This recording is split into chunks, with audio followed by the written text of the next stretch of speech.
Hai teman-teman, selamat datang di channel artikel YouTube. Channel pertama cerita Kenshin. Kali ini admin upload lagi ya. Terima kasih. Kisah pemuda kaya, anak bos besar, pemilik, langsung saja bilang, "Ya sudah bro, kalau lu tak mengapa. Aku senang mendengarnya." Iwan pun menutup teleponnya. Kemudian bercerita ke Paijo. Paijo, Kenshin baik-baik saja Jo. Kenshin tak kena apa-apa. Paijo menyahutnya, "Syukur Wan kalau gitu. Guna-gunanya tak mempan. Kalau gitu kita foto saja Wan. Kita jadikan bukti." Iwan pun membalasnya, "Iya Jo, aku juga berpikir begitu." Iwan lalu memotret dengan kamera handphonenya. Diambil video pula. Kemudian tiba-tiba, Pak Johan pun melihatnya. Jadi marah langsung dibuatnya.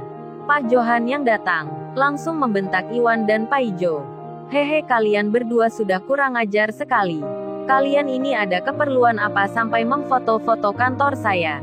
Dasar kalian cleaning service sudah berani. Ayo cepat ikut saya ke kantor luar." Pak Johan mukanya marah, terlihat sangat emosi, dan dipanggil security. Iwan dan Paijo pun mengikuti. Iwan tak takut ataupun terkejut. Melainkan Iwan jadi tahu, ternyata ini yang bernama Pak Johan. Pimpinan perusahaan di sini. Paijo yang memberitahukan. Dan Iwan lalu bilang, "Tenang Jo Paijo, tak usah takut tak kerja. Tak usah takut pula akan dipecat. Hari ini kita akan selesaikan masalah ini." Paijo pun menjawabnya, "Beres Wan, gua ikut lu saja." Di saat itu para karyawan dan pegawai di situ banyak yang melihat Iwan dan Paijo cleaning service yang membuat marah Pak Johan.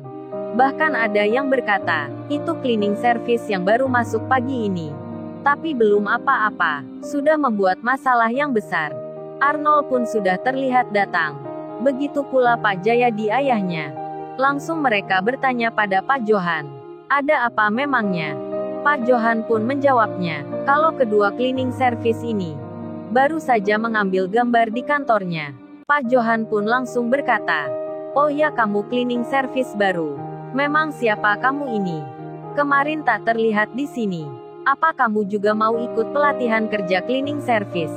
Tapi kok sudah berani mengambil foto kantor segala? Sini mana handphonemu? Saya mau melihatnya. Kurang ajar sekali. Cleaning service pekerja yang kotor. Bikin ulah di sini. Mau mencuri ya kalian? Hari ini akan saya pecat kerja kalian berdua." Handphone Iwan dan Paijo diambil Pak Johan. Lalu dilihat apa yang baru direkam. Pak Johan pun berkata, "Kalian berdua ini memfoto pemuda itu. Pemuda musuhnya Arnold keponakanku. Dan yang telah mempermalukan Mas Jayadi kakak iparku. Kalian berdua apa mengenal pemuda itu? Apa kalian temannya? Ayo jawab dengan jujur. Kalau kalian temannya, maka akan kuhukum kalian lebih dari yang dibayangkan." Di saat itu para preman bayaran Pak Johan pun datang. Langsung saja bilang, "Ada apa bos dengan para cecunguk ini? Pekerja cleaning service ini apa bikin ulah? Biar kami jadikan mainan saja. Sekali hajar mereka akan tepar. Apa lu lihat-lihat?" Salah satu preman menghardik Iwan. Paijo pun terpancing jadinya. "He, memangnya siapa yang lihat lu itu? Jadi orang jangan emosian. Temanku ini tak melihat lu. Apa benar Wan itu?" Iwan malah menjawabnya, "Iya Jo, benar katamu Jo." Sontak saja preman itu makin marah. "Oh, jadi kalian menantang preman bayaran itu akan mengeroyok Iwan dan Paijo?" Namun Pak Johan melarangnya. Stop, tunggu. Saya membayar kalian ini bukan untuk menghajar orang rendahan seperti ini. Rugi besar kalau tenaga kalian untuk memukul cleaning service. Apalagi pakai biaya. Security saja sudah cukup untuk memberi pelajaran. Tapi saya mau tahu dulu. Kalian yang kerja bawahan ini. Kok berani bicara lantang begini? Apa kalian berniat bunuh diri? Atau ada yang memerintah? Jadi mata-mata di sini." Iwan menjawabnya, "Iya benar, saya ke sini. Memang ingin tahu siapa Pak Johan. Ternyata Anda orangnya, yang ingin berbuat jahat ke teman saya Kenshin. Menyewa para preman bayaran ini. Bahkan menggunakan paranormal segala.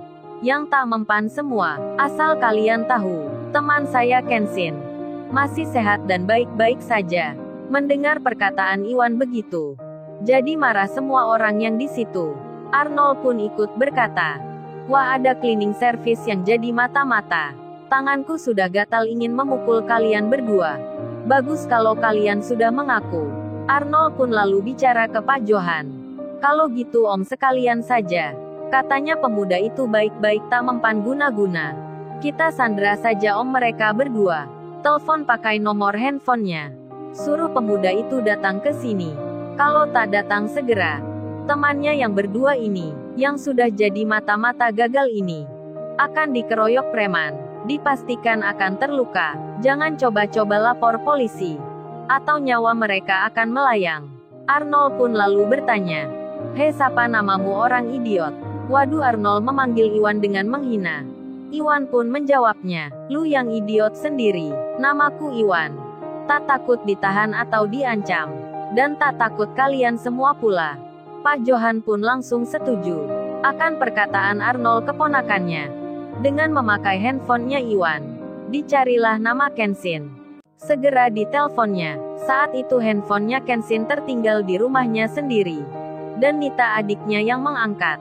Pak Johan berkata, "Halo, saya mau bicara dengan Kenshin. Ada yang penting, suruh datang ke alamat ini. Kalau tidak datang temannya yang bernama Iwan dan Paijo, akan saya remukkan tulangnya, dipukuli oleh para bawahan saya. Karena sudah kurang ajar jadi mata-mata." Nita menjawabnya, "Oh, Kak Kenshin nggak ada di sini. Ini handphonenya tertinggal di rumah." Pak Johan malah bicara, "Kamu nggak usah pakai alasan segala. Katakan saja ini dari Bos Johan. Kalau tidak temannya akan terluka. Kalau tak ada di rumah sampaikan pesanku tadi." Nita dibentak Pak Johan.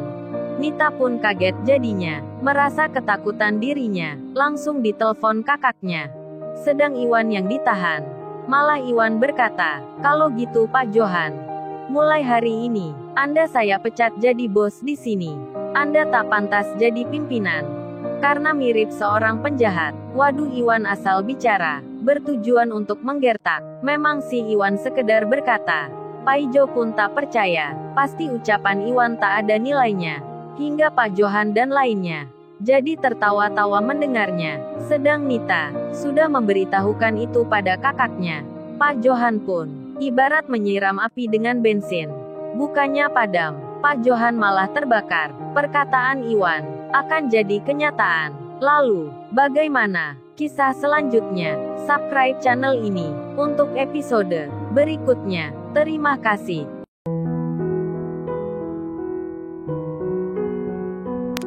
Jangan lupa ya guys, untuk kelanjutan ceritanya ada di artikel YouTube. Jangan lupa subscribe ya guys, dan tekan notifikasinya